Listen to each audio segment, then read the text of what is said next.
Nosotros somos un partido político que sigue ideas, un partido político que se basa en principios. No somos estos partidos que hoy pululan en el país, que siguen a una persona y que por tanto, cuando la persona se va, el partido se destruye. El nuestro es un partido que basa sus ideas profundas en la doctrina social cristiana, que es una doctrina que es anterior a nosotros y que seguirá cuando nosotros nos vayamos también, es decir, es un partido que sigue ideas. Y por eso es que tengo que agradecer a los que hacen el esfuerzo de utilizar la modernidad para precisamente propagar estas ideas y difundir estas ideas. Y darle la bienvenida a todos ustedes que nos están siguiendo y agradecerles además este interés por seguir estas clases, porque de esta manera demuestran su interés por hacer política en serio.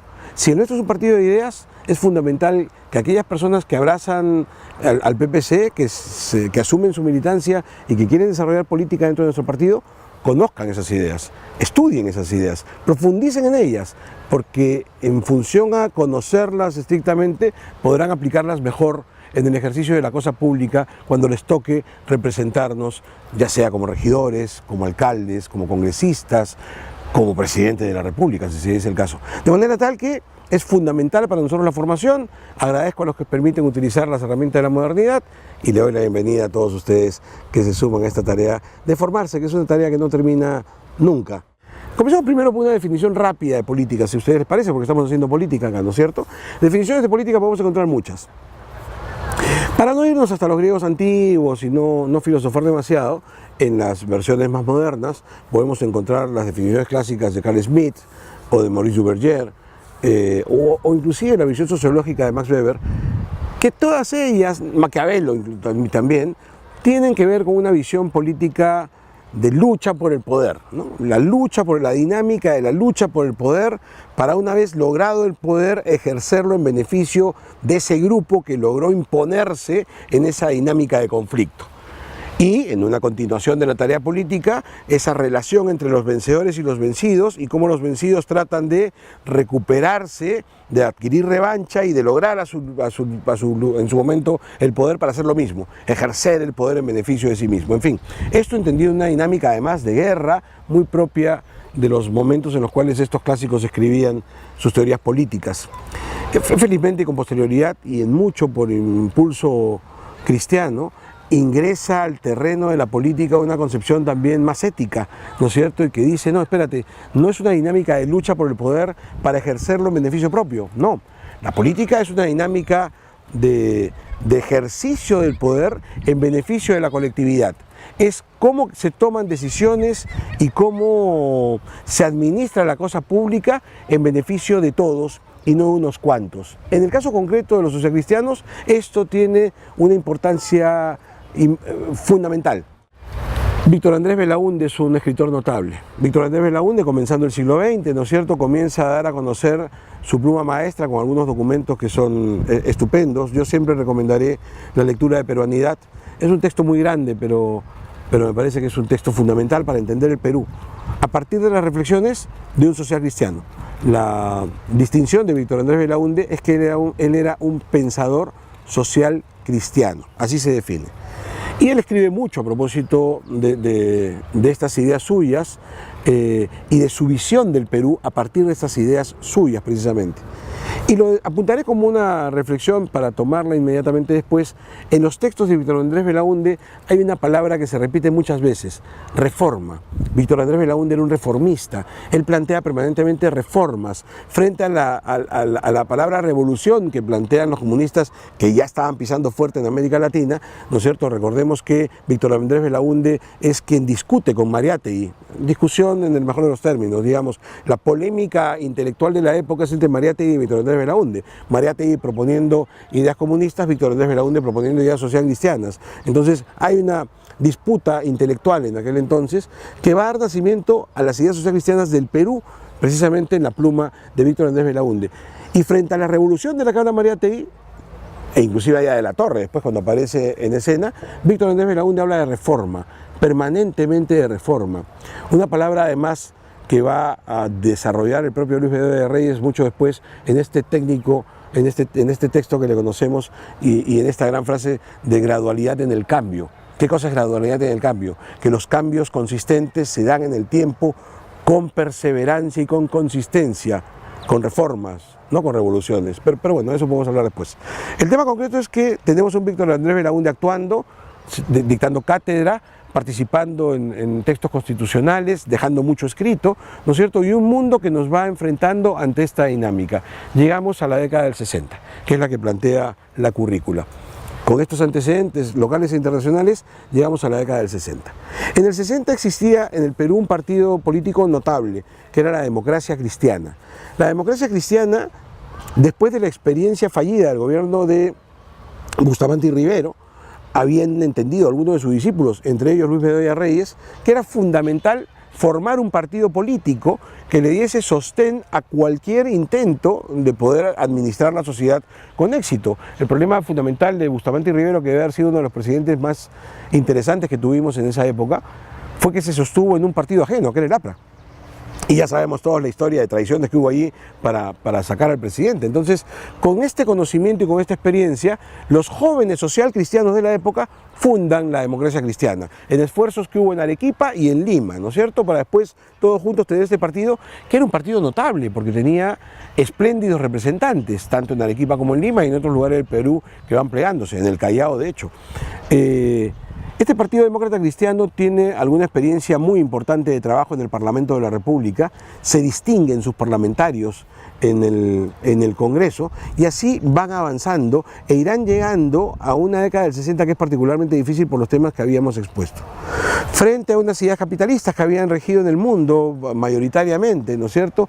Y a lo que quedaba de una república aristocrática en el Perú, ¿no es cierto?, que adscribía estas ideas, teníamos la impronta de unas ideas comunistas que venían desde el extranjero, que habían tenido particular éxito además ya en América Latina, con el triunfo de la Revolución Cubana en 1959. Castro finalmente se hace del poder en Cuba, y entonces existe el peligro de estas ideas comunistas internacionales que tenían como objetivo precisamente capturar América Latina. Y es así como comienzan varios procesos revolucionarios en diferentes países de América Latina, surgidos desde Cuba y aún más allá desde Rusia. Frente a eso, la oposición del bloque capitalista. En el medio, las ideas socialcristianas que trataban de mantener una línea distinta, equidistante, tan crítica del capitalismo como del comunismo. Difícil tarea en aquel entonces, cuando todavía en América Latina no había un gobierno que sacase cara por esto. Aunque estaríamos próximos a las experiencias de Venezuela y de Chile. De eso hablaremos también seguramente después. El dato concreto es que esos son años bien interesantes. El año 61, el Papa Juan XXIII hace algunas cosas importantes. Es su primera encíclica. Las encíclicas de Juan XXIII son bien interesantes, Pacem in Terris y Mater et Magistra, porque básicamente amplían la doctrina social cristiana a una mirada mucho más internacional, incluyen todo el tema de derechos humanos, y hace una cosa adicional bien importante, convoca el Concilio Vaticano II. Este es un tema bien importante para entender.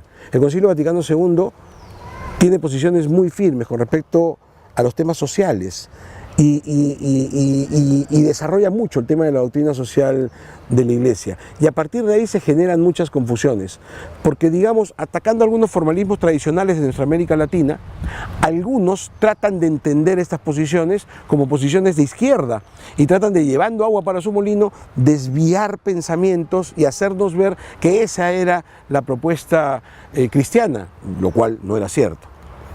Sin embargo, políticos notables de la propia democracia cristiana, hablamos del partido político de la democracia cristiana, comienzan a entrar en confusión. Están en confusión, para hacer corta la historia, porque seguramente de esto se hablará después con detenimiento, que alguno de sus líderes más notables, de hecho, el líder más notable que había en la democracia cristiana, Héctor Cornejo Chávez, terminaría con toda su brillantez, pero terminaría tristemente su vida política como un funcionario de la dictadura militar de Juan Velasco, con la prensa tomada, ¿no es cierto?, invadiendo la libertad de prensa. Ese fue el final de estas personas que habían comenzado la democracia cristiana, pero que se desvían en su pensamiento. Y es precisamente en este desvío de pensamiento en que van a aparecer algunas personas de la democracia cristiana para decir, esperen un ratito, necesitamos mantener intactas las ideas socialcristianas que están siendo desviadas. No por la lucha del poder vamos a cometer un error.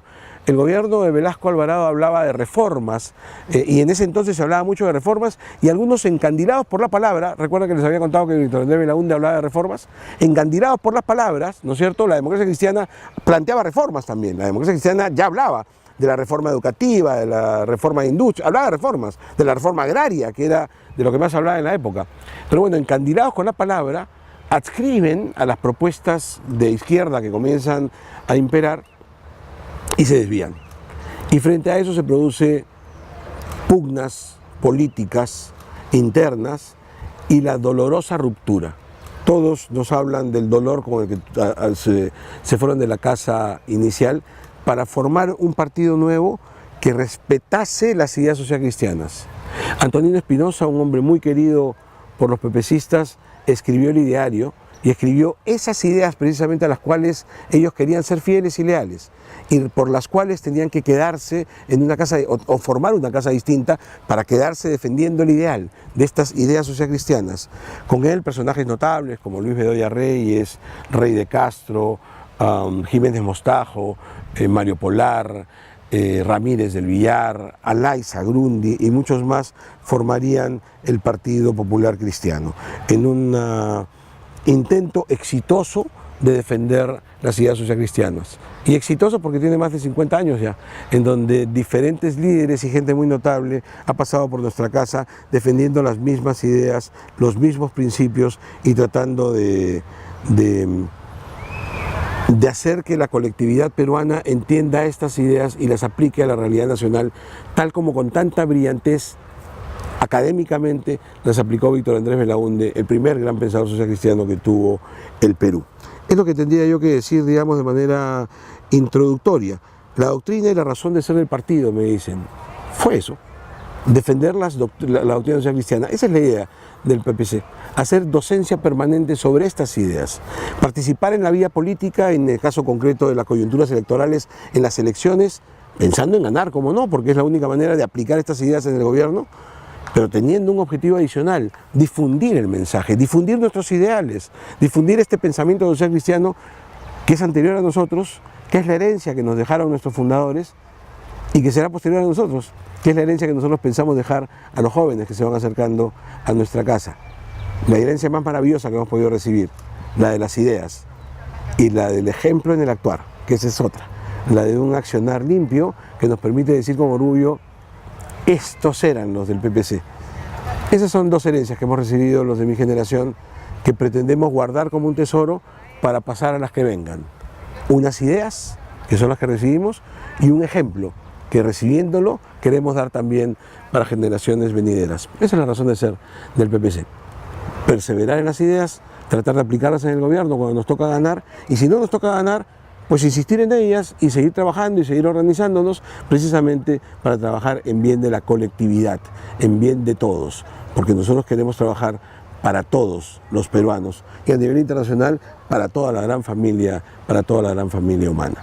Les doy otra vez la bienvenida, les agradezco muchísimo que estén allí y a perseverar. Tenemos que estudiar, tenemos que conocer mucho más quiénes somos para poder difundirlo y para poder actuar en consecuencia.